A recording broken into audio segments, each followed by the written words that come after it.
દીકરાઓ, જય Shri Krishna, good morning. ચાલો રાજુ સર આપ સૌનું હાર્દિક સ્વાગત કરું છું મારા આજના યુટ્યુબ લેક્ચરમાં। દીકરાઓ, અત્યારે આપણે થર્મોડાયનેમિક્સ એટલે કે ઉષ્મા ગતિશાસ્ત્ર ચેપ્ટરનો અભ્યાસ કરી રહ્યા છીએ, જે ધોરણ 11 નું ચેપ્ટર નંબર 6 છે। દીકરાઓ, ખૂબ જ ઉપયોગી ચેપ્ટર છે ફિઝિક્સ માટે પણ, કેમ કે ફિઝિક્સમાં પણ થર્મોડાયનેમિક ચેપ્ટર આવે છે, પણ ફિઝિક્સમાં થર્મોડાયનેમિક્સનો અભ્યાસ કરતા પહેલા કેમિસ્ટ્રીમાં થર્મોડાયનેમિક્સનો અભ્યાસ કરવો ખૂબ જ જરૂરી હોય છે। દીકરાઓ યાદ રાખજો। તો લાસ્ટ લેક્ચરની અંદર આપણે પ્રક્રમના પ્રકારો પૈકીના બે પ્રકાર જોઈ ગયા। એક હતું સમદાબી પ્રક્રિયા, એક હતી સમકદી પ્રક્રિયા। એમાં ડિસ્કસ કર્યું કે સમકદી ક્યારે સમદાબી ન હોય, સમદાબી ક્યારે સમકદી ન હોય। તેમાં સમદાબી પ્રક્રિયામાં પિસ્ટન્સના મૂવમેન્ટ થતા હોય છે અને સમકદી પ્રક્રિયામાં એક્સટર્નલ પ્રેશર ચેન્જ કરવા પડતા હોય છે। રેડી? આઈ હોપ સો કે તમે એ વસ્તુ બધી ક્લિયર કરી ગયા છો। અને પ્રણાલીના પ્રકાર, પ્રણાલી કે સિસ્ટમ, પર્યાવરણ એટલે કે સરાઉન્ડિંગ, પ્રણાલીના પ્રકારમાં ખુલ્લી પ્રણાલી, બંધ પ્રણાલી, નિરાળી પ્રણાલી, બધી વસ્તુ જોઈ ગયા। આજે આપણે પ્રક્રમના અન્ય બે પ્રકાર જોવાના છે। એમાંથી એક છે સમતાપી પ્રક્રિયા અને એક છે સમોષ્મી પ્રક્રિયા। દીકરાઓ, સમતાપી પ્રક્રિયા કેને કહેવાય? તો કે ભાઈ એવી પ્રક્રિયાઓ હોય કે જેમાં સમગ્ર પ્રક્રિયા દરમિયાન પ્રણાલીના તાપમાનમાં કોઈ ફેર ન થાય। એટલે કે જે પ્રક્રિયાની શરૂઆતમાં તાપમાન હોય તેટલું જ તાપમાન પ્રક્રિયાના અંતમાં હોય। એટલે કે પ્રક્રિયક અને નિપજમાં તાપમાન એક સમાન રહેતું હોય, સમગ્ર ઘટના દરમિયાન તાપમાનમાં કોઈ ફેરફાર ન થાય। તો સમગ્ર પ્રક્રિયા દરમિયાન તાપમાનનો ફેરફાર એટલે કે ડેલ્ટા ટી કેટલું હોય? 0, કેમ કે કોઈ ચેન્જ નથી થતું। ટી 0 ન હોય, ટી અચળ હોય, તાપમાન અચળ હોય। એટલે કે શરૂઆતમાં માનો કે 100 ડિગ્રી સેલ્સિયસ છે તો અંતે પણ 100 ડિગ્રી સેલ્સિયસ મેન્ટેન રહે। તો તાપમાનનો ફેરફાર અંતે 100, પ્રારંભિક 100, તો બેનો તફાવત શું થાય? 0। રેડી? ઓકે। સમોષ્મી પ્રક્રિયાની વાત કરું દીકરો, સમોષ્મી લખશું આપણે અત્યારે જોશું, પણ આની અંદર આપણે સમોષ્મીની વાત કરવી છે એટલે સમોષ્મી પ્રક્રિયા કેને કહેવાય ને કહું। સમોષ્મી પ્રક્રિયા સમગ્ર ઘટના દરમિયાન, સમોષ્મી પ્રક્રિયા એવી પ્રક્રિયા છે કે જેમાં સમગ્ર ઘટના દરમિયાન પ્રણાલી અને પર્યાવરણ વચ્ચે ઉષ્માની આપ-લે થશે નહીં। એટલે પ્રક્રિયા પાત્ર માં જે સિસ્ટમ છે, જે પ્રણાલી છે, પ્રક્રિયા કરે છે, એ પ્રક્રિયા દરમિયાન કોઈ ઉષ્મા ઉત્પન્ન થાય કે ઉષ્માની જરૂર પડે, પણ એ પ્રણાલીમાંથી પર્યાવરણમાં ઉષ્મા બહાર જશે નહીં કે બહારથી ઉષ્મા અંદર આવશે નહીં। એટલે કે પ્રણાલી અને પર્યાવરણ વચ્ચે ઉષ્માની આપ-લે ન થવી જોઈએ એવી પ્રક્રિયાને સમોષ્મી પ્રક્રિયા કહેવાય। દીકરો, આપણે સમોષ્મી પ્રક્રિયા વિસ્તાર સહ જોશું, પણ એની પહેલા તમને સમતાપી પ્રક્રિયા કહું તો કે ભાઈ સમતાપી પ્રક્રિયામાં એમ કીધું સમગ્ર ઘટના દરમિયાન તાપમાન અચળ હોય। બીજી વસ્તુ, હંમેશા સમતાપી પ્રક્રિયા ક્યારેય સમોષ્મી ન હોય। સાંભળજો, સમતાપી પ્રક્રિયા ક્યારેય સમોષ્મી ન હોય। હવે સમતાપી પ્રક્રિયાને ડિટેલમાં અભ્યાસ કરવો હોય એના માટે તમારે અભ્યાસ કરવો પડે તાપમાનની વ્યાખ્યા। What is the definition of temperature? ચાલો એ જોઈએ। તાપમાનની વ્યાખ્યા દીકરો, ટેમ્પરેચર કેને કહેવાય? તાપમાન ઉષ્માગતિશાસ્ત્રનો શૂન્ય નિયમ તાપમાનની વ્યાખ્યા પૂરી પાડે છે। હા, ઉષ્માગતિશાસ્ત્રનો શૂન્ય નિયમ હજી આપણે જોયો નથી, હવે આપણે આગળ જોશું, પણ ઉષ્માગતિશાસ્ત્રનો શૂન્ય નિયમ તાપમાનની વ્યાખ્યા આપે છે। આ યાદ રાખજો, ઉગશા ઉષ્માગતિશાસ્ત્રનો શૂન્ય નિયમ તાપમાનની વ્યાખ્યા આપે છે। પણ શું છે વ્યાખ્યા? તાપમાન કહેવાય કેને? તો જનરલી કોઈ વ્યક્તિને પૂછો ને તાપમાન કેને કહેવાય, તો કે ભાઈ અડો તો ગરમ લાગે અથવા તો ઠંડુ લાગે, પણ એ જે લાગે છે એને તાપમાન કહેવાય। કેમ કે વ્યક્તિ ટેમ્પરેચર વિશે માહિતગાર છે, ટેમ્પરેચર કેને કહેવાય બધી ખબર પડે છે, પણ એને પ્રોપર ડેફિનેશન આપી ન શકે। પણ ખરેખર તાપમાન એટલે કોઈ પણ પ્રણાલીમાં રહેલા ઉષ્માનું સ્તર છે। જો કોઈ પ્રણાલીમાં ઉષ્માનું સ્તર વધી જાય તો એમ કહેવાય કે એનું ટેમ્પરેચર ઊંચું છે। જો કોઈ પ્રણાલીમાં ઉષ્માનું સ્તર એટલે કે લેવલ ઘટી જાય તો એમ કહેવાય કે તેનું તાપમાન નીચું છે। એટલે કે કોઈ પણ પ્રણાલીમાં જે ઉષ્માનું સ્તર દર્શાવતું જે પેરામીટર છે ને એને તાપમાન કહેવાય। આ યાદ રાખજો। તો આપણે ટેમ્પરેચરની ડેફિનેશન આપીએ। ડેફિનેશન શું છે ભાઈ ટેમ્પરેચરની? તો કે પ્રણાલીમાં ઉષ્માનું સ્તર, પ્રણાલીમાં રહેલ ઉષ્માનું સ્તર એ તાપમાન છે, એટલે કે તેને તાપમાન કહેવાય। વાહ, ચલો એનો મતલબ એમ કે આપણે સમતાપી પ્રક્રિયા કરવી છે, મતલબ પ્રણાલીમાં શરૂઆતમાં જે ઉષ્માનું સ્તર હશે, જે તાપમાન હશે, એટલું ને એટલું સ્તર અંતે પણ મેન્ટેન રહેવું જોઈએ, અચળ રહેવું જોઈએ, કેમ કે તાપમાનમાં ફેરફાર થવો ન જોઈએ, એટલે પ્રણાલીમાં રહેલા ઉષ્માના સ્તરમાં કોઈ ફેરફાર થવો જોઈએ નહીં. હવે સમગ્ર પ્રક્રિયા આપણે સમતાપી પ્રક્રિયા કરવી છે. જો તો હવે કામ કરું, હું એક પ્રક્રિયા લખું છું. ધારો કે કોઈ પ્રક્રિયા એ આ આપણી પ્રણાલી છે. શરૂઆતમાં સમગ્ર પ્રક્રિયા પૂરી કરીએ ત્યાં સુધીમાં આપણે બી એટલે કે નિપજ છે, આ છે પ્રોસેસ એટલે કે પ્રક્રમ, પ્રક્રિયા. આ પ્રક્રિયા કેવી કરવી છે? સમતાપી પ્રક્રિયા કરવી છે, મતલબ તાપમાન કેવું રાખવું છે? અચળ રાખવું છે. સમતાપી પ્રક્રિયા કરવી છે એટલે કે તાપમાન અચળ. સાંભળજો, તાપમાન અચળ રાખવું છે. તાપમાન અચળ રાખવું છે એટલે ઉષ્માનું સ્તર અચળ રહેવું જોઈએ. હવે માની લ્યો કે હું એક પ્રણાલી છું, હું પ્રણાલી પોતે, હું અત્યારે મને એ તરીકે કલ્પી લ્યો. હવે શું થશે તો કે ભાઈ હું એ છું, મને એ તરીકે કલ્પો છો પ્રણાલી તરીકે, મારા શરીરમાં આટલું ઉષ્માનું સ્તર છે અહીંયા સુધી. હું પ્રણાલી છું, પાત્રની બહાર છે પર્યાવરણ, સરાઉન્ડિંગ જેને કહેવાય. હવે પ્રણાલીને એવું કહેવામાં આવ્યું છે કે ભાઈ તું ગમે એ કરજે, પ્રક્રિયા દરમિયાન તાપમાનમાં ફેરફાર થવો જોઈએ નહીં, કેમ કે પ્રક્રિયા સમતાપી કરવી છે. તો હું નક્કી કરીશ હા ચાલો હું તાપમાનમાં કોઈ ફેરફાર નહીં થવા દઉં, એટલે મારી અંદર પ્રણાલીમાં ઉષ્માનું સ્તર હલવા નહીં દઉં, એટલું ને એટલું રાખીશ સમગ્ર ઘટના દરમિયાન. ચાલો ઓકે ગુડ. હવે પ્રણાલીને કહેવામાં આવે કે ભાઈ તારે જે કરવું હોય તે કરજે, પ્રક્રિયા દરમિયાન ઉષ્માના સ્તરમાં ફેરફાર થવો ન જોઈએ. પ્રણાલીના મગજમાં છે. હવે પ્રણાલી પ્રક્રિયા કરવાની શરૂઆત કરે છે, એટલે એને ચોખવટ કરવામાં આવી છે ભાઈ તારે પ્રક્રિયા કરવી તો કરજે, તાપમાનમાં કોઈ ફેરફાર ન થવો જોઈએ. હવે શું કરશે? પ્રક્રિયા, ધારો કે પ્રક્રિયા થાય છે અને એ માંથી બી માં રૂપાંતર થાય છે. પ્રક્રિયા પ્રક્રમ એ માંથી બી માં કન્વર્ટ થાય છે, પ્રણાલી એક અવસ્થામાંથી બીજી અવસ્થામાં રૂપાંતર થાય છે. અને તે પ્રક્રિયા દરમિયાન થોડીક ઉષ્મા ઉત્પન્ન થઈ અને થયો લોચો. એ પ્રક્રિયા કરી અને બી માં રૂપાંતર પામે છે ત્યારે નિપજ બી બનવા દરમિયાન થોડી ઉષ્મા ઉત્પન્ન થાય છે, એટલે હવે એને મૂંઝવણ થઈ. પ્રણાલી વિચારશે કે મારું ઉષ્માનું સ્તર તો અહીંયા છે, હવે થોડીક ઉષ્મા ઉત્પન્ન થઈ, એ ઉષ્મા ઉત્પન્ન થઈને એ જો આમાં ભેગી ભળી જશે, પ્રણાલીની અંદર જ પોતાના ગોડાઉનમાં ઉત્પન્ન થતી ઉષ્મા ભળી જશે, તો ઉષ્માનું સ્તર થોડુંક ઊંચું આવશે. અને ઉષ્માનું સ્તર ઊંચું આવશે તો શું થાય? ટેમ્પરેચર ઊંચું આવે. જો તાપમાન ઊંચું આવે તો પ્રક્રિયા દરમિયાન તાપમાન બદલી ગયું, તાપમાન બદલી જાય તો લોચો થશે, સમતાપી પ્રક્રિયા રહેશે નહીં. અને પ્રણાલીને તો ઓર્ડર આપવામાં આવ્યો છે કે ભાઈ તાપમાન બદલવું ન જોઈએ, તારે જે કરવું એ કરજે. પ્રણાલી મૂંઝાણું શું કરવું? તો શું થશે? પ્રણાલી શું કરશે? પોતાનું તાપમાન અચળ રાખવા માટે પ્રણાલી છે પર્યાવરણ સાથે થોડી સાંઠગાંઠ બાંધશે, જેને કહેવાય ને હિન્દીમાં કહેવાય જુગાડ કરવું, મેળ પાડવું.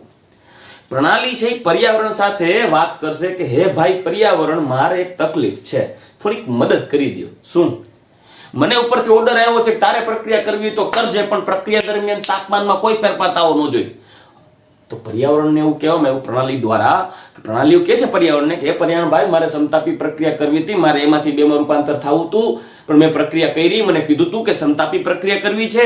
સમતાપી પ્રક્રિયામાં ઉષ્માનું તાપમાન એટલે કે પ્રણાલીનું તાપમાન વધુ ન જોઈએ, ઉષ્માનું સ્તર અચળ રહેવું જોઈએ, પણ ભૂલથી પ્રક્રિયા કરીને ત્યારે થોડીક ઉષ્મા ઉત્પન્ન થઈ ગઈ.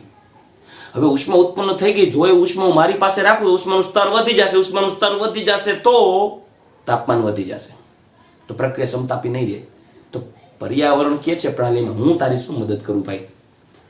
તો પ્રણાલી કે એવી મદદ કરો કે મારાથી જેટલી ઉષ્મા ઉત્પન્ન થઈ છે ને તમે થોડીક લઈ લ્યો ને, જેટલી ઉષ્મા ઉત્પન્ન થઈ હું તમને બહાર ધક્કો મારી દો, તમે લઈ લ્યો. મતલબ એ પ્રણાલી પ્રક્રિયા દરમિયાન જેટલી ઉષ્માનો જથ્થો ઉત્પન્ન થયો છે એ જથ્થો પ્રણાલી પર્યાવરણમાં ધકેલી દે છે. મતલબ પ્રક્રિયા દરમિયાન પ્રણાલીમાંથી પર્યાવરણમાં ઉષ્મા ઉમેરાય છે, ઉષ્મા દૂર થાય છે પ્રણાલીમાંથી. મતલબ પ્રક્રિયા દરમિયાન ઉષ્મા ઉત્પન્ન થતી હોવાથી આ પ્રક્રિયા ઉષ્મા ક્ષેપક થઈ.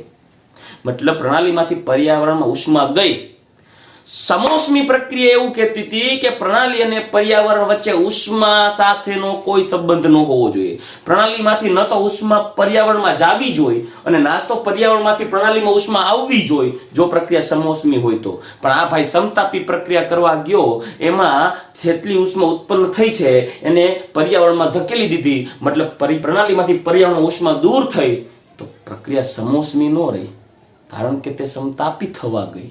જોયું? મતલબ સમતાપી પ્રક્રિયા હોય તો સમોષ્મી ના થાય. ચાલો એ પ્રક્રિયાનું જરાક સમજાવું તમને.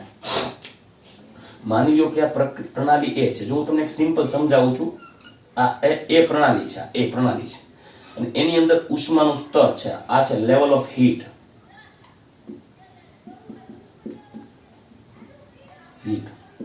અને એ લેવલને કારણે ટેમ્પરેચર છે T ઓફ A. ચાલો રેડી? સાંભળજો, આ છે લેવલ ઓફ હીટ. એ નું હીટ નું લેવલ છે, આટલું છે. ચાલો, એટલે આટલામાં હીટ છે.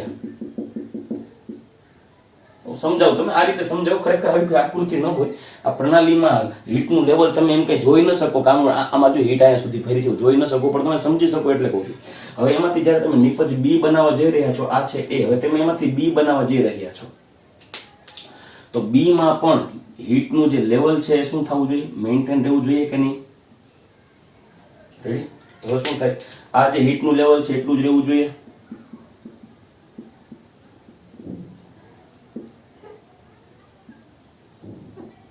અને એના કારણે ટેમ્પરેચર થશે T ઓફ B. અને અહીંયા આ B. તમને ચોખ્ખું કીધું છે કે level of heat A is equal to level of heat B. એનો મતલબ T of A is equal to T of B થવું જોઈએ. એટલે કે ડેલ્ટા T બરાબર 0 થવું જોઈએ. પણ માની લ્યો કે ધારો કે આ પ્રક્રિયા, આ સમતાપી પ્રક્રિયા કરવા ગયા ને, પણ ધારો કે આ પ્રક્રિયા દરમિયાન ઉષ્મા ઉત્પન્ન થાય છે, તો શું થાય? તો કે જો એ પણ ખાસ આપણે લખવું પડશે કે જો પ્રક્રિયા દરમિયાન, અહીંયા લખું છું આ સાઈડ, જો પ્રક્રિયા દરમિયાન થોડી ઉષ્મા ઉત્પન્ન થાય તો પ્રણાલી તાપમાન અચળ રાખવા માટે, સાંભળજો, તાપમાન અચળ રાખવા માટે ઉત્પન્ન થતો ઉષ્માનો જથ્થો પર્યાવરણમાં ધકેલી દે છે, એટલે કે સરાઉન્ડિંગમાં ધકેલે છે અને ઉષ્મા ક્ષેપક પ્રક્રિયા આપે. એટલે માનો કે આમાંથી સમતાપી પ્રક્રિયા છે ને, ઉષ્મા ઉત્પન્ન થાય, મતલબ ઉષ્મા ઉત્પન્ન થાય તો અહીંયાથી શું થાય? Q ઉત્પન્ન થાય. ઉષ્મા ક્ષેપક, અહીંયાથી ઉષ્મા દૂર થઈ ગઈ. ચાલો રેડી? તો જો પ્રક્રિયા દરમિયાન થોડી ઉષ્મા ઉત્પન્ન થાય, કેવો લોચો થાય? પ્રણાલીને કીધું છે કે ભાઈ તારું તાપમાન અચળ રાખજે. પ્રણાલી અહીંયા હીટરની લેવલ મેન્ટેન રાખીને બેઠો છે, પ્રક્રિયા શરૂ કરે છે. પ્રણાલી કહે છે કે ભાઈ આપણે પ્રક્રિયા કરવાની છે, ધ્યાન રાખજો, આમાં કોઈ ચેન્જ ન આવવું જોઈએ, લેવલ ઓફ હીટ મેન્ટેન રહેવું જોઈએ. હવે જ્યારે A માંથી B માં રૂપાંતર થાય ત્યારે B એવું કહે છે ભાઈ થોડીક હીટ ઉત્પન્ન થઈ, શું કરવું? આપણે થોડા ગોડાઉનમાં નાખી દઉં હીટ. તો જો ઉત્પન્ન થયેલી હીટ ગોડાઉનમાં ભરવામાં આવે તો એ કે અરે તું આમાં હીટ નાખીશ તો હીટનું લેવલ વધી જશે, તો ટેમ્પરેચર વધી જાય, ભૂત જેવા, તો સમતાપી પ્રક્રિયા નહીં રહે. શું કરવાનું? તો કે કાંઈ વાંધો નહીં, સરાઉન્ડિંગને ફોડો, પર્યાવરણને કહી દો આટલી હીટ છે, ડોલેક ભરીને હીટ છે, તમે લઈ લ્યો, બહાર ધકેલી તમે હાથવી લ્યો, એટલે અમારું હીટનું લેવલ મેન્ટેન રહે, ટેમ્પરેચર મેન્ટેન રહે. એટલે જો પ્રક્રિયા દરમિયાન ઉષ્મા ઉત્પન્ન થાય તો ઉષ્મા દૂર ફેંકાય, એટલે પર્યાવરણમાં ઉષ્મા ઉમેરાય, પર્યાવરણમાં હીટ વધે, પણ પ્રણાલીની જે ઉષ્મા છે અચળ રહેશે. રાઈટ? એટલે કે જો પ્રક્રિયા સમતાપી હોય તો સમોષ્મી નહીં રહે. એ ઉષ્મા, જો પ્રક્રિયા દરમિયાન ઉષ્મા ઉત્પન્ન થાય તો ઉષ્મા ક્ષેપણ બતાવી દેશે. પણ એવું જરૂરી થોડી કે પ્રક્રિયા દરમિયાન ઉષ્મા ઉત્પન્ન જ થાય. જો પ્રક્રિયા દરમિયાન ઉષ્મા શોષાતી હોય તો ઉષ્માની જરૂર પડે તો એની વાત કરીએ. માની લો કે એ જ પ્રક્રિયા છે A થી B પ્રક્રિયા કરીએ છીએ, બરાબર? હવે આ જે ટેમ્પરેચર A નું હોય એને કહી દઉં T of A, અને આ B નું હોય એને કહી દઉં T of B. આવું કહીએ. પરંતુ પ્રક્રિયા દરમિયાન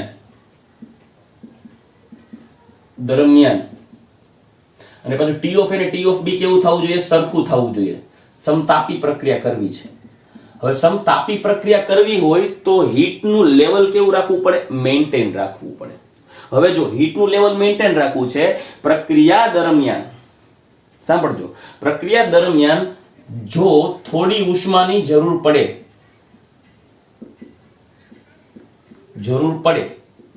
તો પ્રણાલી એ જરૂરી ઉષ્મા ને પર્યાવરણમાંથી શોષે છે અને ઉષ્મા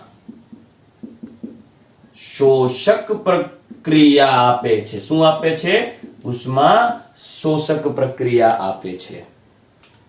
એટલે કે જ્યારે પ્રણાલીની ઉષ્માનું લેવલ અહીંયા હોય અને પ્રણાલી એ માંથી જ્યારે પોતે બી માં રૂપાંતરણ થવા પામે અને એ પ્રક્રિયા કરવા માટે જો થોડી ઘણી ઉષ્માની આ વખતે જરૂર પડે તો એ પ્રણાલી જરૂરી ઉષ્માને પોતાની અંદર રહેલી જ ઉષ્મામાંથી નહીં ઉપયોગ કરે. કેમ કે પોતાની ઉષ્મા વાપરી લેશે પ્રણાલી તો પ્રક્રિયા દરમિયાન એ પ્રણાલીની ઉષ્માનો સ્તર ઘટી જાય અને જો ઉષ્માનું સ્તર ઘટી જાય તો ઉષ્માનું લેવલ નીચું હોવાથી તાપમાન ઘટી જાય તો સમતાપી પ્રક્રિયા મેન્ટેન નહીં રહે. તો એ શું કરશે? પ્રણાલી પોતાનું સ્તર જાળવી રાખવા માટે જો એને એ માંથી બી માં રૂપાંતર થવું છે, થોડી ઉષ્માની જરૂર છે, તો પ્રણાલી બહારથી ઉષ્માનું શોષણ કરશે પર્યાવરણમાંથી. પર્યાવરણને કહે છે ભાઈ થોડી ઉષ્મા આપો ને, ઊંચી નહીં, મારે તાપમાન છે અચળ રાખવાનું છે, લેવલ ઓફ હીટ મેન્ટેન રાખવાનું છે, થોડી ઉષ્માની જરૂર પડે છે, તમે આપી દો. તો એ ઉષ્મા બહારથી શોષે એટલે ઉષ્મા શોષક પ્રક્રિયા આપે. આથી કહી શકાય કે જો સમતાપી પ્રક્રિયા કરવા જાવ તો પ્રણાલી અને પર્યાવરણ વચ્ચે ઉષ્માની લેનદેન થાય અને જો પ્રણાલી અને પર્યાવરણ વચ્ચે ઉષ્માનો સમન્વય થાય, ઉષ્માની લેનદેન થાય, લેતી દેતી થાય તો સમજી લેવાનું કે પ્રક્રિયા સમોષ્મી નો કહેવાય પણ સમતાપી તો થઈ ગઈ ને. આથી આને આધારે કહી શકાય, આથી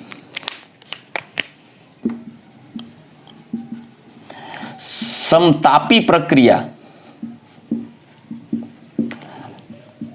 ક્યાં તો ઉષ્મા શોષક કે ઉષ્મા ક્ષેપક હોવાથી તે સમોષ્મી કહેવાય નહીં. એનો મતલબ સમતાપી પ્રક્રિયા કેવી હોવી જોઈએ તો સાંભળજો. માનો કે સમતાપી પ્રક્રિયા કરવા માટે પ્રક્રિયા પાત્ર છે અને અહીંયા પ્રણાલી ભરેલી છે, આની અંદર આ છે પ્રણાલી, ધારી લ્યો, અને સમતાપી પ્રક્રિયા કરવાની હોય ને, સમતાપી પ્રક્રિયા, ત્યારે પ્રણાલી અને પર્યાવરણ વચ્ચે ઉષ્માની આપ-લે થઈ શકે. આથી પ્રણાલી અને પર્યાવરણ વચ્ચે ઉષ્માની આપ-લે થાય.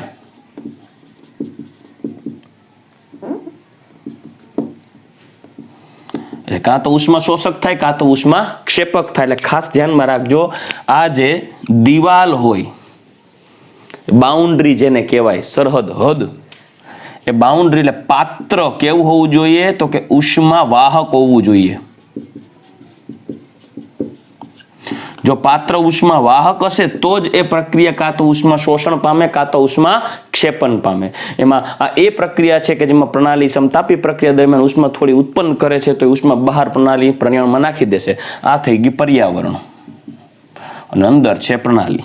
પણ ધ્યાન રાખજો, પ્રણાલી અને પર્યાવરણ સમતાપી પ્રક્રિયા હોય તે કાં તો ઉષ્મા ક્ષેપક હોય કાં તો ઉષ્મા શોષક હોય. પ્રણાલી અને પર્યાવરણ વચ્ચે ઉષ્માની આપ-લે થાય. હવે સમોષ્મી પ્રક્રિયાની વાત કરશું દીકરાઓ. તો સમોષ્મી પ્રક્રિયામાં પ્રણાલી અને પર્યાવરણ વચ્ચે ઉષ્માની આપ-લે થશે જ નહીં. અને ઉષ્માની આપ-લે ન થાય ને પ્રક્રિયા દરમિયાન ઉષ્મા શોષાય કે ઉષ્મા ઉત્પન્ન થાય તો ક્યાં નાખે? પોતાની અંદર સમાવી લે. એટલે હીટમાં ચેન્જ આવે, લેવલમાં ચેન્જ આવે તો તાપમાન અચળ નહીં રહે. કેમ કે સમોષ્મી પ્રક્રિયા કરવા ગયા. તો હવે એના વિશે આગળ ચર્ચા કરીએ. ચાલો દીકરાઓ, હવે આપણે ચર્ચા કરીએ સમોષ્મી પ્રક્રિયા એટલે કે એડાયાબેટિક પ્રોસેસ. સમોષ્મી પ્રક્રિયા આ એક એવી પ્રક્રિયા છે કે જેમાં પ્રણાલી અને પર્યાવરણ વચ્ચે કોઈ ઉષ્માની આપ-લે ન થવી જોઈએ. પ્રણાલી ક્યારેય પર્યાવરણને ઉષ્મા આપવી ન જોઈએ કે પર્યાવરણમાંથી પ્રણાલીમાં ઉષ્મા આવવી ન જોઈએ. એટલે સમોષ્મી પ્રક્રિયામાં પર્યાવરણ પ્રણાલીને ઘસીને કહી દેશે કે હે ભાઈ પ્રણાલી, હવે તે સમતાપી કરતી વખતે મને ઉષ્મા દીધી હતી અને મને પૂછ્યા વગર ઉષ્મા ક્યારેક લઈ પણ લેતો હતો. એટલે તું ઉષ્મા ક્ષેપન કરતો હતો ને ઉષ્માનું શોષણ કરી લેતો, ખબર નહોતી એમ. પણ આ વખતે જો તે મારી ઉષ્મા લીધી કે દીધી છે તો તારી ખેર નથી. એટલે કે જ્યારે પર્યાવરણ પ્રણાલી વચ્ચે ઉષ્માની આપલે નથી થવાની, એટલે કે પ્રણાલીને ચોખ્ખું કહેવામાં આવે કે આ વખતે તું સમોષ્મી પ્રક્રિયા કરજે. તું પ્રણાલીમાંથી ઉષ્મા લેતોય નહીં કે તું પ્રણાલીને ઉષ્મા દેતો પણ નહીં. જો બહાર આવી તો મજા નહીં આવે, કે અંદરથી લીધી તો મજા નહીં આવે. શું? ઉષ્મા. તો આ વખતે પ્રણાલી શું કરશે? એટલે કે જો પ્રક્રિયામાં પ્રણાલી માટે કાંઈક ઉષ્માનું સ્તર હોય, લાઈક અહીંયા એક ઉષ્માનું સ્તર છે પ્રણાલી A નું. ચાલો આપણે સ્તર દોરીને સમજીએ. ઉદાહરણ તરીકે લઈએ તો એક પ્રણાલી છે, અને પ્રણાલી છે આ A, અને એમની અંદર એક આ ઉષ્માનું સ્તર અહીંયા છે. ચાલો, લેવલ ઓફ હીટ પ્રણાલી A, એને આધારે થઈ જાય TA. હવે આ હીટ છે, હવે એને B માં કન્વર્ટ થવાનું છે. B માં પ્રણાલીને એક પ્રક્રિયા એટલે A માંથી B સ્વરૂપમાં પરિવર્તન પામવું છે. ત્યારે સાંભળજો, જો પ્રણાલી પ્રક્રિયા દરમિયાન થોડી ઉષ્મા ઉત્પન્ન કરે, અહીંયા સમોષ્મી પ્રક્રિયા કરવી છે, ખાસ ધ્યાન રાખજો.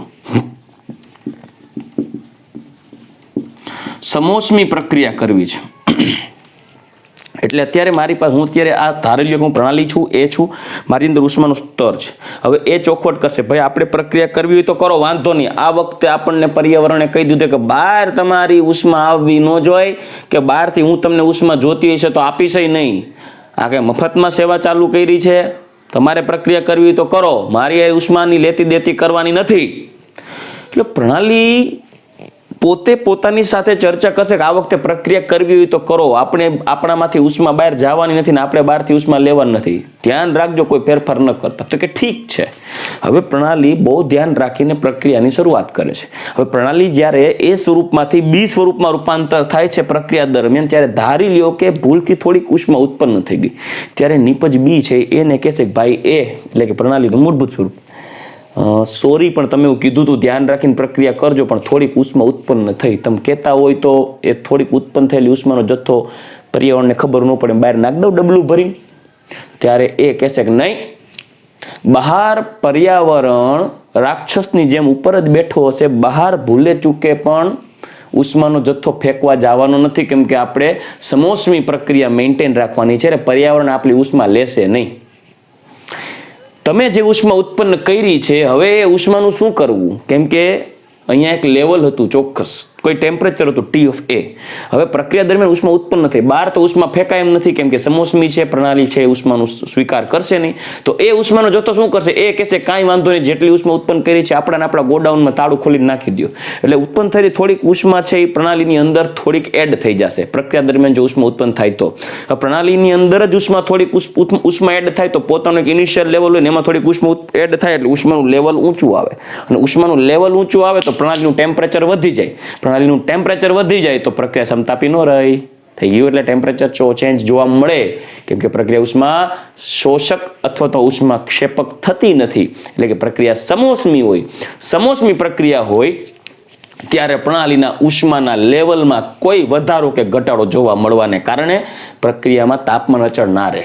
તો આ પ્રક્રિયામાં કહી શકાય કે જો આ પ્રક્રિયામાં થોડી ઉષ્મા ઉત્પન્ન થાય, જો આ પ્રક્રિયા દરમિયાન થોડો ઉષ્માનો જથ્થો ઉત્પન્ન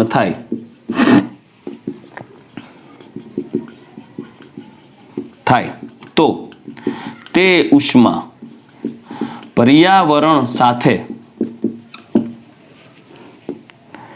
આપલે થશે નહીં. આથી ઉત્પન્ન થતી ઉષ્માને લીધે પ્રણાલીના ઉષ્મીય સ્તરમાં વધારો થાય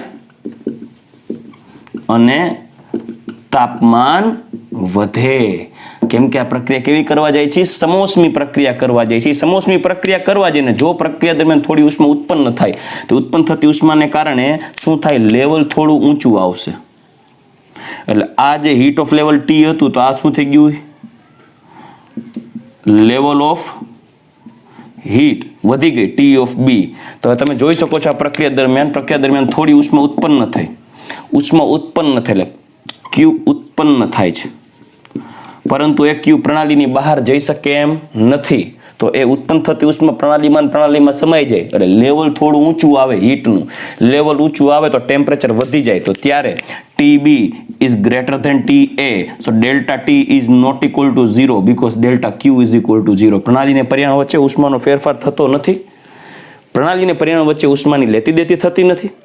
એને કારણે જો પ્રક્રિયા દરમિયાન થોડી ઉષ્મા ઉત્પન્ન થઈ હોય તો પર્યાવરણે તો હાથ ઊંચા કરી દીધા છે, હું તમારી ઉષ્મા લઈશ નહીં, તમારે જે કરવું એ કરો. બિચારો શું કરે, ઉત્પન્ન થતી ઉષ્મા પોતાનામાં સમાવે અને પોતાની જે લેવલ છે હીટનું એ વધારી દેશે એટલે ટેમ્પરેચર વધી જશે. તો આના આધારે કહી શકાય કે જો સમોષ્મી પ્રક્રિયા હોય અને પ્રક્રિયા દરમિયાન થોડી ઉષ્મા ઉત્પન્ન થાય તો પ્રણાલીનું ટેમ્પરેચર વધી જાય.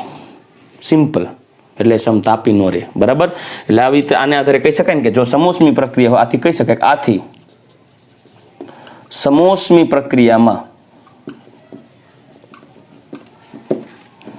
પ્રણાલી ઉષ્મા ઉત્પન્ન કરે તો પ્રણાલીનું તાપમાન વધે. બરાબર, હવે એવી જ રીતે બીજું એક્ઝામ્પલ લઈએ કે જો પ્રક્રિયા સમોષ્મી હોય અને પ્રણાલી પ્રક્રમ દરમિયાન પ્રણાલીને પ્રક્રમ દરમિયાન થોડી ઉષ્માની જરૂર પડે તો શું થાય? મતલબ કે પ્રણાલીની અત્યારે ઉષ્માનું લેવલ શરૂઆતમાં આટલું છે, હવે પ્રક્રિયા કરવા જાય છે, પર્યાવરણે ના પાડી દીધી કે હું તમને ઉષ્મા આપીશ નહીં, તમારી ઉષ્મા લઈશે નહીં. હવે પ્રક્રિયા દરમિયાન પ્રણાલીને કાંઈક ઉષ્માની જરૂર પડી, કેમ કે એમાંથી બીમાં રૂપાંતર થાય છે. બી આ વખતે બહુ ધ્યાન રાખવું, હું આ વખતે ઉષ્મા ઉત્પન્ન નહીં કરું, નગર આપણે સાચવવી પડશે. તો બી બહુ ધ્યાન રાખવા ગયું, એમાં થોડીક ઉષ્માની જરૂર પડી, સામે ઉલટાની જરૂર પડી. તો બી પર્યાવરણને કહે છે કે બી કહેશે પ્રણાલીને કે ભાઈ પ્રણાલી એ હું ત્યાં તારામાંથી બીમાં રૂપાંતર થવા આવ્યો ત્યારે ઉષ્માની થોડીક જરૂર પડે છે, તું ખબર ન પડે એમ ડેલી ખોલીને થોડીક બહારથી પર્યાવરણમાંથી ઉષ્મા લઈ લઉં. તો ત્યારે પ્રણાલી કહેશે કે ના ભાઈ, આપણે સમોષ્મી રાખવાનું છે, બહારથી પર્યાવરણ તને ઉષ્મા લેવા જ નહીં દે. એક કામ કર, આપણા ગોડાઉનમાંથી થોડીક ઉષ્મા જોતી હોય એટલી કાઢી લે. એટલે પ્રણાલી પોતાને જરૂરી હોય એટલી જ ઉષ્મા પોતાની જ વાપરે, એટલે પોતાના ઉષ્માનું સ્તર નીચું આવે ને પોતાનું ઉષ્માનું સ્તર નીચું આવે તો ટેમ્પરેચર ઘટી જાય ને. રેડી? એટલે પ્રક્રિયા સમોષ્મી થાય ત્યારે સમતાપી નહીં થાય. એટલે કહી શકાય કે જો પ્રક્રિયા સમોષ્મી હોય અને પ્રણાલીને પ્રક્રમ દરમિયાન ઉષ્માની જરૂર પડે તો તે પોતાની ઉષ્માનો ઉપયોગ કરે છે. આથી ઉષ્માનું સ્તર ઘટે એટલે કે નીચું જાય અને પ્રણાલીનું તાપમાન ઘટે. ચાલો રેડી? તો આ પ્રક્રિયા હોય, આ પ્રક્રિયામાં એક પ્રણાલી છે માની લઈએ. બરાબર, પ્રણાલીનું અહીંયા એક સ્તર છે અને આ સ્તરને કારણે લેવલ ઓફ હીટ, આને કારણે T ઓફ A છે, આ A. હવે પ્રક્રિયા દરમિયાન ઉષ્માનું શોષણ થાય એટલે ઉષ્માની જરૂર પડે, શોષણ તો ન કહી શકાય પણ જરૂર પડે છે. અને પ્રક્રિયા પાછી કરવા જઈએ છીએ આપણે સમોષ્મી. તો હવે શું થશે? હીટ છે એ પોતાની પ્રક્રમ છે, પ્રક્રમ દરમિયાન જે પ્રણાલી છે પોતાની ઉષ્મા વાપરી લેશે, એટલે ઉષ્માની જરૂર પડે છે એટલે લેવલ ઓફ હીટ ક્યાં આવી ગયું? નીચું આવી ગયું. અને એને કારણે જે ટેમ્પરેચર હશે એ થશે T ઓફ B. અહીંયા તમે જોશો તો T of B is less than T of A. મતલબ delta T is not equal to 0, કારણ કે delta Q is equal to 0. કેમ કે પ્રણાલીની પર્યાવરણ વચ્ચે ઉષ્માનું આપલે તો થતી નથી. પ્રણાલીને પ્રક્રિયા દરમિયાન જેટલી ઉષ્માની જરૂર પડે અને પોતાની વાપરવાની પ્રક્રિયા દરમિયાન પ્રણાલી જેટલી ઉષ્મા ઉત્પન્ન કરે એ પણ પોતે સાચવી લેશે. બહાર કઢાય એમ નથી કે બહારથી લેવાય એમ નથી. તેનો મતલબ એમ કે જ્યારે આ પ્રક્રિયા સમોષ્મી થવા જાય ત્યારે સમતાપી નહીં રહે. અને આગળ જોઈ ગયા કે જ્યારે સમતાપી હશે ત્યારે સમોષ્મી નહીં હોય. મતલબ કે કહી શકાય ને કે ભાઈ સમતાપી પ્રક્રિયા ઉષ્માક્ષેપક કે ઉષ્મા શોષક હોય, પણ સમોષ્મી પ્રક્રિયા ઉષ્મા શોષક કે ઉષ્માક્ષેપક ન હોય. સમતાપી પ્રક્રિયામાં ઉષ્મા શોષક કે ઉષ્માક્ષેપક પ્રક્રિયા થાય પણ તાપમાન ન ચડે, અને સમોષ્મી પ્રક્રિયામાં ઉષ્માક્ષેપક કે ઉષ્મા શોષક નહીં થાય પણ તાપમાન બદલી જશે. એટલે ધ્યાનમાં રાખવાનું. આવી પ્રક્રિયામાં જો પાત્ર લઈએ, પ્રક્રિયા પાત્ર છે. ચાલો આ રેડી? અને આમાં અંદર પ્રણાલી ભરેલી છે.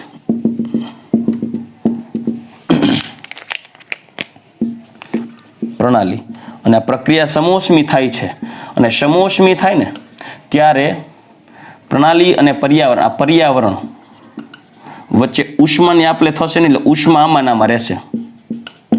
એટલે પર્યાવરણ અને પ્રણાલી આ બે વચ્ચે ઉષ્માની આપલે થશે નહીં.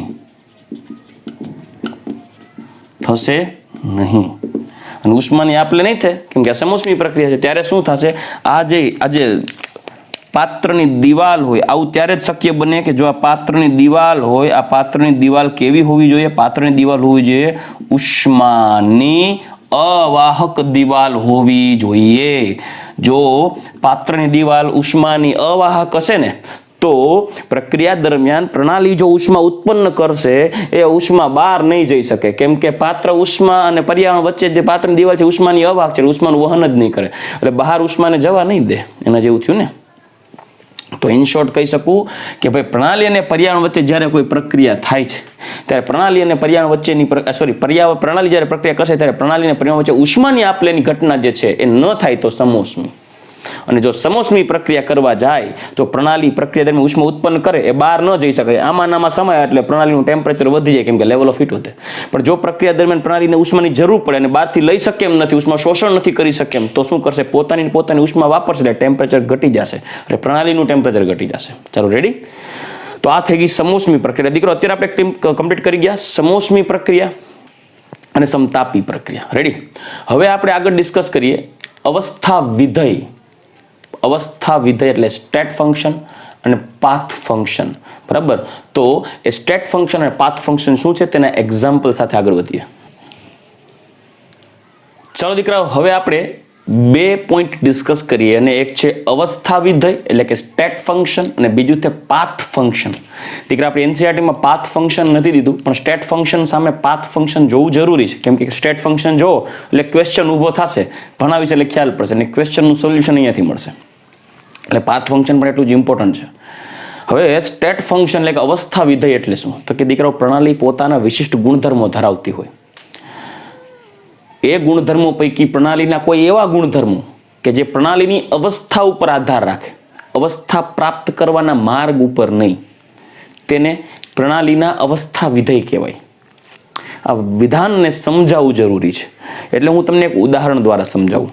દાખલા તરીકે દીકરાઓ મારી પાસે એક ઢોળાવવાળી સપાટી છે. ચાલો એક જમીન એવી છે ત્યાં અહીંયા ડુંગરની ટોચ જેવું છે. હવે મારી પાસે એક અહીંયા ટેનિસનો બોલ છે. આ ટેનિસ બોલની પોટેન્શિયલ એનર્જી એટલે કે સ્થિતિજ ઉર્જા મારે જાણવી હોય જે અત્યારે ભૂમિ ઉપર પડેલો છે અહીંયા, તો એની પોટેન્શિયલ એનર્જી કેટલી થશે? તો પોટેન્શિયલ એનર્જી કેટલી થાય? mgh જેટલી. mgh, જ્યાં m એટલે એ જે ટેનિસ બોલ છે એનું દળ, g ગ્રેવિટેશનલ કોન્સ્ટન્ટ અને એટલે ગુરુત્વાકર્ષણ અચળાંક, અને g અને h છે એ હાઈટ છે. અત્યારે આ હાઈટ ઉપર અહીંયા હાઈટ 1 કહી દો, આ હાઈટ ઉપર અત્યારે એની પોટેન્શિયલ એનર્જી કંઈક તમે ગણી શકો છો. આ એની શરૂઆતની અવસ્થા થઈ, ઇનિશિયલ સ્ટેટ જેને કહી શકાય, ઇનિશિયલ સ્ટેટ.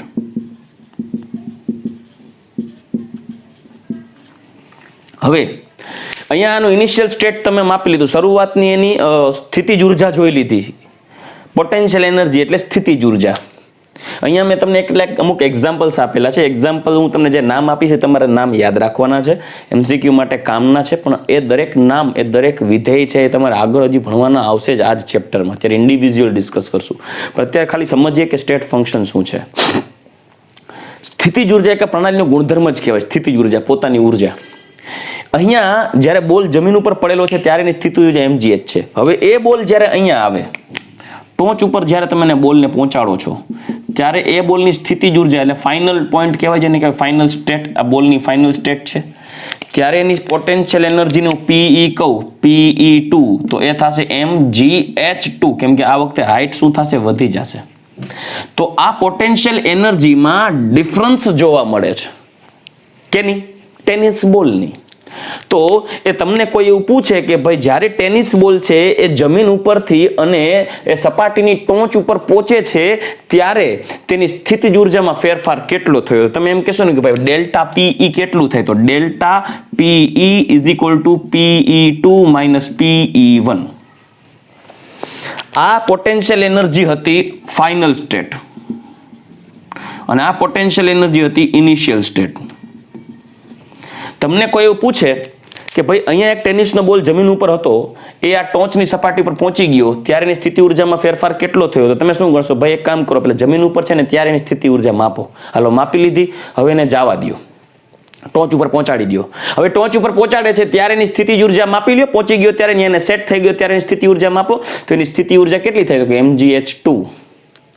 હવે એ બેનો તફાવત જોઈ લ્યો, અંતિમ સ્થિતિ ઉર્જા અને પ્રારંભિક સ્થિતિ ઉર્જા, એ બેનો જે તફાવત મળશે, તમે કહેશો કે ભાઈ જ્યારે બોલ અહીંયાથી ત્યાં પહોંચે છે ટોચ ઉપર ત્યારે એની સ્થિતિ ઉર્જાનો ફેરફાર આટલો થશે. તો તમે સ્થિતિ ઉર્જાનો ફેરફાર કે સ્થિતિ ઉર્જા કઈ રીતે માપી? તો એ માપી પ્રણાલીની શરૂઆતની અવસ્થા અને અંતિમ અવસ્થાની સ્થિતિ ઉર્જા. તમે ક્યાંય એવું પૂછ્યું કે ભાઈ એવું ભરે એમને સ્થિતિ ઉર્જા નહીં મપાય, પહેલા એ તો કહેતું એ બોલને ત્યાં મૂકીશ કઈ રીતે? તમે એ બોલને અહીંયા ચડીને મૂકવા જાઓ, તમે બોલને થ્રો કરીને પહોંચાડો, કે તમે બોલને સાયકલ ઉપર બેસી અને ત્યાં મૂકવા જાઓ, કે વાહન ઉપર તમે ચડાવી દો અને કહેશો ભાઈ ત્યાં બોલ ઉતારી દેજો. તમે કોઈ પણ માર્ગ અપનાવો, બોલને ત્યાં પહોંચાડવાનો કોઈ પણ માર્ગ અપનાવો, પ્રોસેસનો કોઈ પણ પાથ યુઝ કરો. પાથ સાથે આ સ્થિતિ ઉર્જાનો ફેરફારને કોઈ લેવા દેવા નથી. પ્રક્રિયા દરમિયાન તમે કઈ પણ રીતે તમે આ પ્રક્રિયા કરો, તમે એ બોલને અહીંયાથી અહીંયા પહોંચાડો, બસ ત્યારે સ્થિતિ ઉર્જાનો ફેરફાર આટલો જ થશે. તો આ સ્થિતિ ઉર્જા એ પ્રણાલીની અવસ્થા વિધેય કહેવાય, કેમ કે તે પ્રણાલીની અવસ્થા ઉપર આધાર રાખે છે, અવસ્થા પ્રાપ્ત કરવાના માર્ગ ઉપર નહીં. બીજું એક એક્ઝામ્પલ આપું. કોઈ પણ વાયુરૂપ પ્રણાલી હોય, વાયુરૂપ પ્રણાલી, એ વાયુરૂપ પ્રણાલીનું એસટીપી પરિસ્થિતિએ સ્ટાન્ડર્ડ ટેમ્પરેચર અને પ્રેશર, એટલે કે 0 ડિગ્રી સેલ્સિયસ અને 1 એટમોસ્ફિયરિક પ્રેશર, એક વાતાવરણ દબાણે અને 0 ડિગ્રી સેલ્સિયસ તાપમાને 1 મોલ વાયુ, સાંભળજો, 1 મોલ વાયુનું, સાંભળજો, 1 મોલ વાયુનું કદ, એસટીપી એ 1 મોલ વાયુનું કદ 22.4 લીટર હોય, જે આપણે પહેલા ચેપ્ટરમાં જોઈ ગયા છીએ. એસટીપી એ 1 મોલ વાયુનું કદ 22.4 લીટર હોય. વાયુ તમને મજા આવે લ્યો, CO2, પછી કાર્બન મોનોક્સાઇડ એટલે કે CO, કે NO2 ગેસ લ્યો, કે SO2 ગેસ લ્યો, કે ઓક્સિજન, નાઇટ્રોજન, તમને મજા આવે ગેસ લેવાની છૂટ, પણ 1 મોલ વાયુનું એસટીપી એ કદ 22.4 લીટર હોય, આપ સૌ જાણો છો.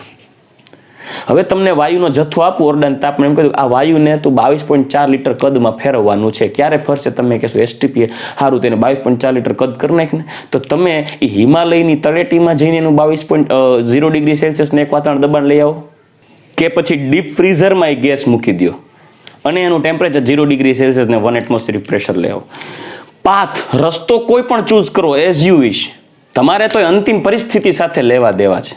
એટલે પ્રણાલીના અમુક ગુણધર્મો એવા હોય કે જ્યારે એનો અભ્યાસ કરવો હોય, કે જ્યારે એમના ફેરફારનો અભ્યાસ કરવાનો હોય ને, ત્યારે પ્રણાલી પોતાની એક અવસ્થામાંથી બીજી અવસ્થામાં કઈ રીતે રૂપાંતર થાય છે ને કયો માર્ગ અપનાવે છે એની યારે કોઈ લેણા દેણી નથી.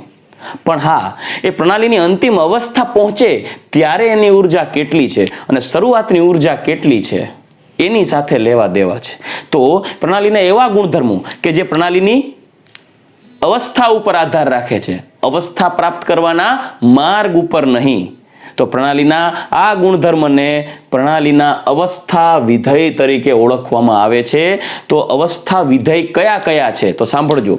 અવસ્થા વિધેયમાં પ્રણાલીનું વજન, તમે પ્રણાલીનું વજન, પ્રણાલીનું કદ, પ્રણાલીનું તાપમાન, એસટીપી એ 22.4 લીટર વાયુનું કદ, પ્રણાલીના મોલ, પ્રણાલીની ઉર્જા. હવે ઉર્જાના દીકરા મેં પ્રકાર લખી દીધા છે અહીંયા. સ્થિતિજ ઉર્જા, ગતિજ ઉર્જા, આંતરિક ઉર્જા, એન્થાલ્પી, મુક્ત ઉર્જા, બધા પોઈન્ટ્સ વિશે આપણે ડિસ્કસ કરશું આ જ ચેપ્ટરમાં આગળ 1 by 1. અત્યારે તમારે ખાલી યાદ રાખવાના છે નામ, આગળ જાશો ઓટોમેટિકલી નામ યાદ રહી જશે, કેમ કે આપણે ઇન્ડિવિજ્યુઅલ ભણશું. પ્રણાલીની સ્થિતિ ઉર્જા, પ્રણાલીની ગતિ ઉર્જા, પ્રણાલીની આંતરિક ઉર્જા, એન્થાલ્પી, પ્રણાલીની મુક્ત ઉર્જા, આ બધી ઉર્જાના પ્રકાર છે. પ્રણાલીની કોઈ પણ ઉર્જા લેશો એ એની અવસ્થા વિધેય છે, સ્ટેટ ફંક્શન છે. અને પ્રણાલીની એન્ટ્રોપી, એન્ટ્રોપી એટલે તો કે પ્રણાલીમાં રહેલું અવ્યવસ્થાનું માપદંડ, પ્રણાલીમાં કેટલી અવ્યવસ્થા છે એનું જે મેઝરમેન્ટ કરવું હોય એને એ એન્ટ્રોપીથી થાય. ફોર એક્ઝામ્પલ, હું એક પ્રણાલી છું, અત્યારે શાંતિથી ઊભો છું, એટલે અત્યારે મારી કંઈક એન્ટ્રોપી હશે, પણ હું અત્યારે શાંતિથી ઊભો છું, થોડીક વાર પછી મારી એન્ટ્રોપીમાં વધારો થાય, હું જમ્પ મંડું મારવા એટલે મારામાં અવ્યવસ્થા વધી ગઈ. જ્યારે અવ્યવસ્થા વધી જાય તો તમે કહેશો કે સરની એન્ટ્રોપી વધી ગઈ. તો મારી એન્ટ્રોપી વધવાનું કારણ, એન્ટ્રોપી વધવા પાછળનું ગમે તે માર્ગ હોઈ શકે. મને કોલસા ઉપર ઉભો રાખી દીધો, મને બરફની લાદી ઉપર ઉભો રાખી દીધો, તોય હું જમ્પ મંડીશ મારવા. પ્રણાલીની એન્ટ્રોપીમાં થતો ફેરફાર કે પ્રણાલીની એન્ટ્રોપી પ્રણાલીની અવસ્થા ઉપર આધાર રાખે, અવસ્થા પ્રાપ્ત કરવાના માર્ગ ઉપર નહીં. રેડી? તો પ્રણાલીની એન્ટ્રોપી કોસ પોટેન્શિયલ એટલે કે કોઈ પણ બેટરી હોય, એ બેટરીનો કેટલા વોલ્ટની બેટરી છે એ પણ પ્રણાલીની અવસ્થા ઉપર આધાર રાખે, અવસ્થા પ્રાપ્ત કરવાના માર્ગ ઉપર નહીં. EMF વિશે આપણે ચેપ્ટર નંબર 3 સ્ટાન્ડર્ડ 12 એની અંદર ડિસ્કસ કરશું.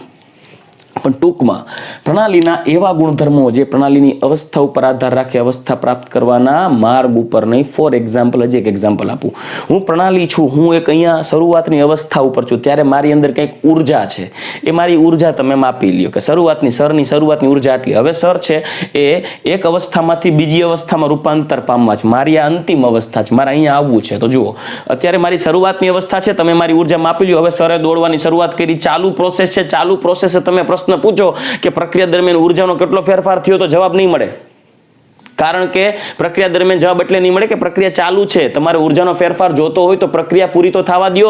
શરૂઆતની ઉર્જા કેટલી છે, અંતિમ ઉર્જા કેટલી છે, એ તો પહેલા માપો. બરાબર? એટલે ચાલુ પ્રક્રિયા જ્યારે એક જગ્યાએથી બીજી જગ્યાએ પ્રણાલી અવસ્થા બદલે છે ને પ્રણાલીની અવસ્થા બદલી જાય ત્યારે અંતિમ અવસ્થા પ્રાપ્ત થાય ને, એટલે અંતિમ અવસ્થાએ પ્રણાલીની ઉર્જા માપવાની. અને એ અંતિમ ઉર્જા અને પ્રારંભિક ઉર્જાનો તફાવત આવો એ થાય પ્રક્રિયા દરમિયાન થતો ઉર્જાનો કુલ ફેરફાર. હવે પ્રણાલી પોતાની શરૂઆતની અવસ્થા અહીંયા છે ને અંતિમ અવસ્થા અહીંયા છે. આ બે અવસ્થા દરમિયાન થતો ઉર્જાનો ફેરફાર માપવાનો છે. હવે અવસ્થા કઈ રીતે પ્રાપ્ત કરે છે, સીધા આવે છે કે ફરીને આવે છે કે ગબડતા આવે છે, એ અલગ મેટર છે. પ્રણાલીની અવસ્થા સાથે જ સંબંધ ધરાવે ઉર્જા, પ્રણાલી અવસ્થા પ્રાપ્ત કરવાના માર્ગ સાથે નહીં. એટલે હું તમને એક એક્ઝામ્પલ હજી આપી શકીશ. દાખલા તરીકે મારી પાસે કોઈ એક છે પ્રણાલી A. હવે એને B બિંદુએ પહોંચવાનું છે, તો આ એની ફાઇનલ સ્ટેટ થઈ. તો પ્રક્રિયા દરમિયાન પ્રણાલીની પોટેન્શિયલ એનર્જી અહીંયા માપીએ PE અને અહીંયા પોટેન્શિયલ એનર્જી માપીએ PE. આ 2 આને કહી દઉં PEA ને PEB. અવસ્થા બદલી તો પ્રક્રિયા દરમિયાન થતો ડેલ્ટા PE એટલે કે સ્થિતિજ ઉર્જાનો ફેરફાર કેટલો, તો PE2 - PE1. Final state minus initial state. તો એવું બની શકે કે પ્રણાલી છે એ પોતાની અવસ્થા એક સ્વરૂપમાંથી બીજા અવસ્થામાં જે રૂપાંતર પામે છે એ સીધું પણ આવી શકે, એ પ્રણાલી આ માર્ગ પણ અપનાવી શકે, પ્રણાલી આવો માર્ગ પણ અપનાવી શકે. કોઈ પણ રીતે પ્રણાલી આવે, પ્રણાલી દરમિયાનની સમગ્ર પ્રક્રિયા દરમિયાન થતો ઉર્જાનો ફેરફાર, એ ઉર્જાનો ફેરફાર પ્રણાલીની પ્રારંભિક અને પ્રણાલીની અંતિમ અવસ્થા ઉપર આધાર રાખે છે, અવસ્થા પ્રાપ્ત કરવાના માર્ગ ઉપર નહીં. આ મગજમાં ક્લિયર રાખજો. એ થઈ ગઈ પ્રણાલીની અવસ્થા વિધેય. તો આ બધા એક્ઝામ્પલ્સ છે પ્રણાલીના અવસ્થા વિધેય. રેડી? તો ડેફિનેશન થઈ ગઈ. પ્રણાલીના એવા ગુણધર્મો કે જે પ્રણાલીની અવસ્થા એટલે કે શરૂઆતની અને અંતિમ અવસ્થા ઉપર આધાર રાખે છે, અવસ્થા પ્રાપ્ત કરવાના માર્ગ ઉપર નહીં, તેને અવસ્થા વિધેય કહેવાય. દીકરા, આપણે ચેપ્ટરમાં જ્યારે આ બધા પોઈન્ટ્સને ડિસ્કસ કરશું ત્યારે એની ગણતરીઓ અને તફાવત માપવા માટે તમારે આમ જ માપવાનો છે. પ્રક્રિયા દરમિયાન તો કુલ ઉર્જાનો ફેરફાર બરાબર અંતિમ ઉર્જા માઇનસ પ્રારંભિક ઉર્જા. ચાલુ પ્રક્રિયાનું નહીં, કેમ કે ચાલુ પ્રક્રિયાનો માર્ગ કયો છે એની સાથે ઉર્જાનો કોઈ ફેરફાર સંબંધ ધરાવતું નથી. પણ તમને એમ થાય સર તો એવા કયા ગુણધર્મો હોય કે જે પ્રણાલીની અવસ્થા ઉપર આધાર રાખે નહીં, પણ અવસ્થા પ્રાપ્ત કરવાના માર્ગ ઉપર આધાર રાખે. તમે કયા માર્ગ ઉપરથી જાઓ છો એની સાથે નિસ્બત છે, એવો કયો ગુણધર્મ? ચાલો એક એક્ઝામ્પલ આપું. નેક્સ્ટ પોઈન્ટ છે પાથ ફંક્શન, માર્ગ વિધેય. પ્રણાલીના એવા ગુણધર્મો કે જે પ્રણાલી પ્રક્રિયા દરમિયાન કયો માર્ગ અપનાવે છે, પ્રક્રિયાના માર્ગ ઉપર આધાર રાખે, કયો માર્ગ અપનાવે છે ને તેના ઉપર આધાર રાખે. પ્રણાલીના એવા ગુણધર્મો જે પ્રોસેસના પાથ, પ્રક્રિયા પ્રક્રમના માર્ગ ઉપર આધાર રાખે, તેવા ગુણધર્મને પ્રણાલીના પાથ ફંક્શન કહેવાય. દાખલા તરીકે ઉષ્મા અને કાર્ય. તમને એમ થાય ઉષ્મા અને અહીંયા વાપરું ઉર્જા. દીકરા, ઉષ્મા અને ઉર્જા વચ્ચે ભેદ છે, સમજાવું. ઉર્જા છે ને ઉર્જા એ સ્ટેટ ફંક્શન છે, અવસ્થા વિધેય છે. અને ઉષ્મા છે ને ઉષ્મા એ પાથ ફંક્શન છે. તમને એમ થાય પણ લાગે તો બે એક સરખા? નો ડાઉટ ઉષ્મા અને ઉર્જા લાગે એક સરખા પણ અલગ છે. ભેદ સમજવો જરૂરી છે. ઉર્જા પ્રણાલીની અવસ્થા ઉપર આધાર રાખે અને ઉષ્મા પ્રણાલીની અવસ્થા પ્રાપ્ત કરવાના માર્ગ ઉપર આધાર રાખે. તમને એમ થાય સર એવું એક્ઝામ્પલ આપો તો મેળ પડે, આમ તો ગોઈખા જેવું લાગે. હા, તો એક્ઝામ્પલ આપું, સાંભળો. મારી પાસે એક બાઇક છે. ચલો હું એક આ બાઇક ડ્રો કરું છું.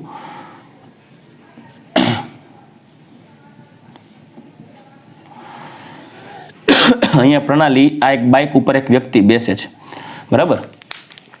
અહીંયા એને સરસ મજાનું પાત્ર પાછળ બેસવા મળ્યું છે. હવે લાલ લાલ સનેડો થઈને બેઠા છે. હવે બાઇક એ બિંદુ ઉપર છે. હવે એ બાઇકને બી બિંદુએ પહોંચવાનું છે, તો એ બાઇક અહીંયા બી બિંદુએ પહોંચે છે. ચાલો, હવે આ બાઇક છે, આ બાઇક અહીંયા બી બિંદુએ પહોંચી ગઈ છે. રેડી. હવે એ બી બિંદુએ બાઇકને પહોંચવા માટેનો રસ્તો આપણે જોવાનો છે. સૌથી પહેલા તમે એમ ન કહેતા સાહેબ ગધેડો લાગે છે, બાઇક નહીં, આપણી બાઇક આવી જ હોય. ચાલો, આ વ્યક્તિ અહીંયા બેઠું છે, અહીંયા પાછળ એક વ્યક્તિ બેઠું છે સરસ મજાનું. ચાલો, હવે કેવું છે, આ બાઇક બી બિંદુએ પહોંચે છે. હવે આ બાઇક એ ની અહીંયા કોઈ તમે ઉર્જા માપો, દાખલા તરીકે સ્થિતિ ઉર્જા જ માપીએ છીએ, ચાલો ને, એ બિંદુએ. અને હવે એ બાઇક એ બિંદુએથી જ્યારે બી બિંદુએ પહોંચે ત્યારે એની સ્થિતિ ઉર્જા PE2, બરાબર, એ માપીએ આ ઉર્જા, સ્થિતિ ઉર્જા. તો બાઇક એ થી બાઇક બી બિંદુએ જ્યારે પહોંચે છે ત્યારે થતો ઉર્જાનો ફેરફાર કેટલો? તમે એમ કહો સર અહીંયાથી આ માર્ગ ઉપર આવે છે ત્યારે આટલી ઉર્જા મળે છે PE2, ત્યારે ઉર્જાનો ફેરફાર કેટલો થાય? તો આ હું પાથ કહી દઉં, પાથ એ, અને પાથ એટલે કે માર્ગ એ માટે ડેલ્ટા PE બરાબર PE2 માઇનસ PE1. હવે આ બાઇક અહીંયાથી સ્ટાર્ટ થાય છે, સાંભળજો. બાઇક સ્ટાર્ટ થાય એટલે એમના માટે બાઇક મફતમાં તો નહીં ચાલે, એ પેટ્રોલ વાપરશે, ફ્યુઅલનું દહન થશે, બળતણનું દહન થશે, પેટ્રોલ વપરાય. એટલે બાઇક ચાલુ થાય એટલે પેટ્રોલનું દહન થશે, એટલે દહન ઉષ્મા ઉત્પન્ન થાય, હીટ પ્રોડ્યુસ થાય, ગરમી ઉત્પન્ન થાય. અને એ ગરમી ઉત્પન્ન થવાને કારણે એન્જિન વર્ક કરશે અને વ્હીલ ફરવાની શરૂઆત કરશે, એટલે સ્થાનાંતર કરશે. એ ઉષ્મા ઉત્પન્ન થશે, બળતણના દહન થવાથી કંઈક ઉષ્મા ઉત્પન્ન થશે, હીટ પ્રોડ્યુસ થશે. એ હીટને કારણે આ બાઇક છે સ્થાનાંતર પામશે. એટલે હીટને કારણે બાઇક સ્થાનાંતર પામશે, એટલે બાઇક કંઈક કાર્ય કરશે, ચક્ર ફરવાને કારણે, વ્હીલ ફરવાને કારણે કંઈક કાર્ય થશે. તો અહીંયા જે ઉષ્મા વપરાશે એટલે પેટ્રોલનું જે દહન થશે, પેટ્રોલની જેટલી ક્વોન્ટિટી સળગવાની છે, વપરાવાનું છે પેટ્રોલ, એને કારણે ઉષ્મા ઉત્પન્ન થઈને કીધું QA, અને વ્હીલ દ્વારા, બાઇક દ્વારા જે કાર્ય થયું એ થઈ ગયું WA. પણ બાઇક ચાલકને એવું થાય કે હવે તો કેદી મારી પાછળ આ બેસે, તો એક કામ કરીએ, એ થી બી એ જવું છે પણ આપણે થોડાક ફરીને લઈ જાય, તો એ પાથ બી આવો પસંદ કરે, એટલે થોડોક લાંબો રૂટ પસંદ કરે છે. આ થઈ ગયો પાથ બી. તો પાથ બી પસંદ કરે છે, તો પાથ બી ની અંદર પણ ડેલ્ટા PE એ જ રહેશે જે ડેલ્ટા P પાથ એ માટે હશે. બેયમાં સ્થિતિ ઉર્જાનો ફેરફાર તો એક જ રહેશે, સમાન, ઇક્વલ. આ બરાબર જ રહ્યું, આ બરાબર જ છે, બે સેમ. કેમ કે એને બિંદુ એ થી શરૂઆત કરવાની છે અને બી એ જ પહોંચવાનું છે. તો બી એ પહોંચ્યા પછીની સ્થિતિ ઉર્જા અને શરૂઆત કરે છે ત્યારની સ્થિતિ ઉર્જા, બેયનો ક્વોન્ટિટી તો એ જ રહેશે ને, એનર્જીની. કેમ કે પ્રારંભિક અને અંતિમ અવસ્થા તો એની જ છે, તો ઉર્જાનો ફેરફાર તો એટલો જ રહેશે. પણ એને થોડુંક ફેરવીને લીધું બાઇક, એટલે બાઇકને થોડુંક વધારે દોડાવી અને અલગ માર્ગેથી લાંબો રૂટ પસંદ કર્યો. હવે લાંબા રૂટમાં ભાઈ થોડુંક બહાર ફરવા લઈ ગયા, લોંગ ડ્રાઈવ ઉપર.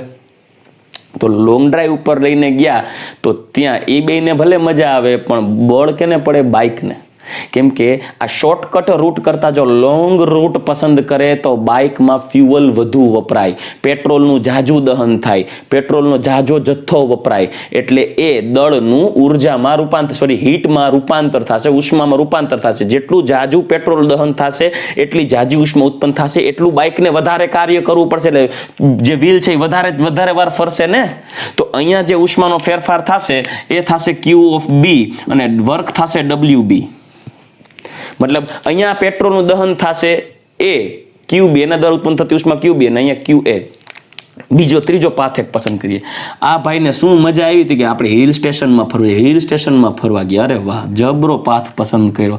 સવારના નીકળ્યા સાંજે પહોંચ્યા હતા, રૂટ તો 5 મિનિટનો હતો. કેમ? બહુ લાંબો પાથ પસંદ કર્યો. ત્યારે 2 વાર તો પેટ્રોલ પંપે પેટ્રોલ નહીં પુરાવું પડ્યું હોય, કેટલો જથ્થો વપરાશે પેટ્રોલનો, વધારે યુઝ થશે. તો આ પાથ C માટે Q(C) અને W(C) મતલબ બાઇક દ્વારા થતું કાર્ય. તો શું આ પાથ એ બી અને સી માટે પીઈ ડેલ્ટા પીઈ બધાયમાં કેવું થશે? સરખું જ થશે, ત્રણેયમાં સરખું થશે. કેમ કે પ્રારંભિક અને અંતિમ બિંદુ તો એક જ છે, તો સ્થિતિ ઉર્જામાં થતો ફેરફાર ઇક્વલ જ રહેશે. પણ ક્યુ ઓફ એ એટલે કે ઉષ્માનો જે જથ્થો એમાં વપરાશે એના કરતા ક્યુ બી વધારે હશે, એના કરતા ક્યુ સી વધારે હશે. એટલે તમે જુઓ, એમાં જેટલું પેટ્રોલ વપરાશે એટલા કરતા બીમાં, બી કરતા સી પાથ માર્ગમાં પેટ્રોલ જાજુ વપરાશે, પેટ્રોલનું જાજુ દહન થશે, ઉષ્મા વધુ ઉત્પન્ન થશે. એટલે જોયું ફર્ક કેટલો? તમને એમ થાય સર તો ઉષ્મા જાજી વપરાય તો ઉર્જા કાં આટલી ને આટલી રહી? ઉષ્મા તો વધારે અહીંયા વપરાય છે, અહીંયા ઉષ્મા વધારે વપરાય છે. તો જેટલી ઉષ્મા વપરાય છે, જેટલી ઉષ્મા વધુ વપરાય એટલું બાઇક એ ઉષ્માને કાર્યમાં રૂપાંતર કરી નાખે છે. મતલબ અહીંયા બાઇકની ઉષ્મા ઓછા ઉત્પન્ન થઈ તો અહીંયા કાર્ય ઓછું થયું, અહીંયા ઉષ્મા વધુ વપરાણી તો અહીંયા વધુ કાર્ય થયું, અહીંયા એનાથી વધારે ઉષ્મા વપરાણી ત્યાં વધુ કાર્ય થયું. મતલબ પ્રક્રિયા દરમિયાન પેટ્રોલના દહનથી જેટલી વધુ ઉષ્મા વપરાતી જાય છે એટલું પ્રણાલી દ્વારા એટલે કે બાઇક દ્વારા વધુ કાર્ય થયું. પણ પ્રક્રિયા દરમિયાન થતો ઉર્જાનો કુલ ફેરફાર તો અચળ જ રહ્યો. મતલબ ઉષ્મા અને ઉર્જાનો ભેદ તમે જુઓ. ઉર્જા છે બે પ્રણાલીની અંતિમ અને પ્રારંભિક અવસ્થા ઉપર આધાર રાખે. જ્યારે ઉષ્મા છે એ ઉષ્મા તમે કયા માર્ગને પસંદ કરો છો એના ઉપર આધાર રાખે છે કે કેટલી ઉષ્મા વપરાશે કે કેટલી ઉષ્મા ઉત્પન્ન થશે. ઇવન કાર્ય પણ પ્રણાલીની અવસ્થા ઉપર નહીં, અવસ્થા પ્રાપ્ત કરવાના માર્ગ ઉપર આધાર રાખે. જેટલો લાંબો માર્ગ રાખશો એટલો કાર્ય વધુ થશે.